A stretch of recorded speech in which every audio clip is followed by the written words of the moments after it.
Judy Goldsmith's daughter Alana struggled with issues of body image since she was 15, something she hid from family and friends for years before being admitted to hospital. But throughout her treatment, she managed to escape several times. When I came home, the police car was in the driveway, and I said to my daughter, the fun and games going to begin again. Alana, they've found Alana, but they'd found her, but she had taken her life. A report entitled Paying the Price shows Alana was nowhere near alone. The Butterfly Foundation, a support group for people with eating disorders, says conditions like anorexia, bulimia and binge eating, among others, currently affects about 4% of the population.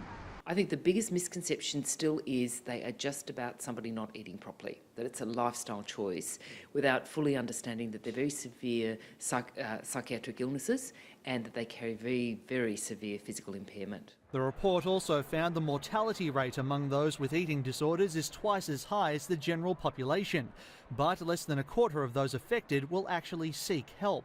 The report estimates more than 913,000 Australians are currently living with some kind of eating disorder. This year alone, it's caused more than 1,800 deaths. 3/4 of them were women, but a rising number of men and boys are also struggling. And in the next 10 years, the report estimates well over 1 million Australians will have an eating disorder.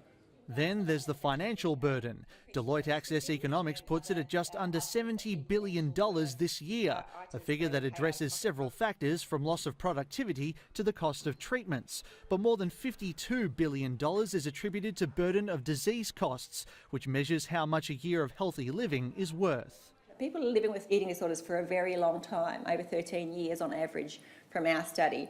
One woman, 46 years, living with an eating disorder. So when you spread out that burden of disease over many years, it triangulates with the other findings about the huge productivity losses, etc. During the launch, the federal government announced a near $2 million boost to the Butterfly Foundation's services, a vital lifeline in what's now become a burgeoning problem. Manny Tsigas, World News Australia.